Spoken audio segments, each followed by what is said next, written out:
जिस तरह देश में रह रहे नागरिकों के लिए आधार कार्ड बनता है, उसी प्रकार से अब ज़मीन का भी आधार कार्ड बनेगा।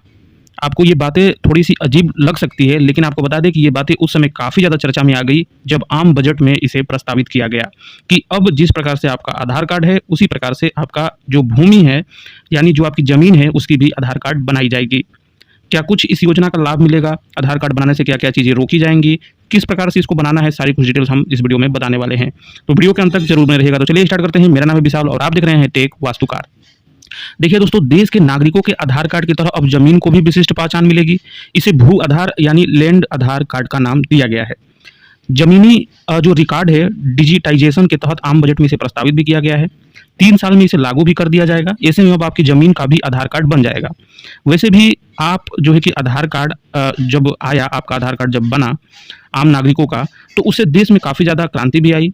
आज के समय में आज आधार कार्ड के द्वारा कई सारी ऐसी जो सरकारी योजनाएँ हैं, वो डायरेक्ट लाभार्थी तक पहुँच जाती है, उसके खाते तक पहुँच जा सकती है। जैसे अभी पीएम किसान सम्मान निधि योजना की यदि बात करें, तो डायरेक्ट जो है कि वो केंद्र सरकार की ये योजना है, और ये जो 2000 रुपये की जो ये दी जाती है पीएम किसान सम्मान निधि योजना के तहत, ये डायरेक्ट लाभार्थी के खाते में आ जाता है। तो ऐसी कई सारे फ़ायदे भी हुई हैं आधार कार्ड आम नागरिकों की जब बनी है तो इसी कारण से अब आधार कार्ड को काफ़ी ज़्यादा ज़रूरी बना दिया गया है आपके ज़मीन के भी लिए। दरअसल बात करें हम तो ग्रामीण और शहरी क्षेत्रों में भूमि सुधार को लेकर सरकार ने बजट 2024 में कई बड़े कदम उठाए हैं।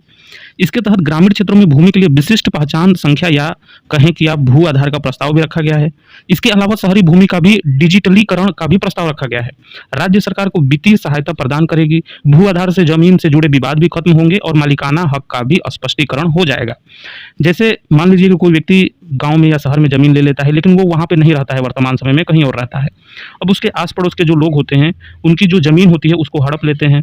तो इस प्रकार की जो वाद विवाद आते हैं, केसेस आते हैं, उसमें काफ़ी ज़्यादा सुधार भी आएगा और एक्चुअली में उस ज़मीन का कौन मालिक है, वो भी इससे स्पष्ट हो जाएगा। भू आधार के तहत ग्रामीण क्षेत्रों में जितनी भी भूमि है, उसे 14 अंकों की विशिष्ट पहचान पत्र जो संख्या है वो मिलेगी। यानी जब आपका भू आधार जब होगा, आपके ज़मीन का आधार कार्ड बनेगा, तो उसमें जो अंक होती है वो 14 अंकों की जो है कि आपकी ये आधार कार्ड होगी। इसे भू आधार यानी ULPIN के नाम से पहचाना जाता है। इस प्रक्रिया में भूमि की पहचान संख्या के साथ उसका जो मानचित्रण है, यानी सर्वे, मालिकाना और किसानों का रजिस्ट्रेशन किया जाएगा। इससे कृषि लोन मिलने में भी आसानी हो जाएगी, या इसके अलावा उनको जो दूसरी कृषि सुविधाएं हैं वो भी मिल पाएगी। वहीं शहर क्षेत्रों में जो ज़मीन लेके रहते हैं और उनके भूमि अभिलेखों यानी रिकॉर्ड वगैरह को GIC मैपिंग के साथ जो है कि डिजिटलीकरण कर दिया जाएगा।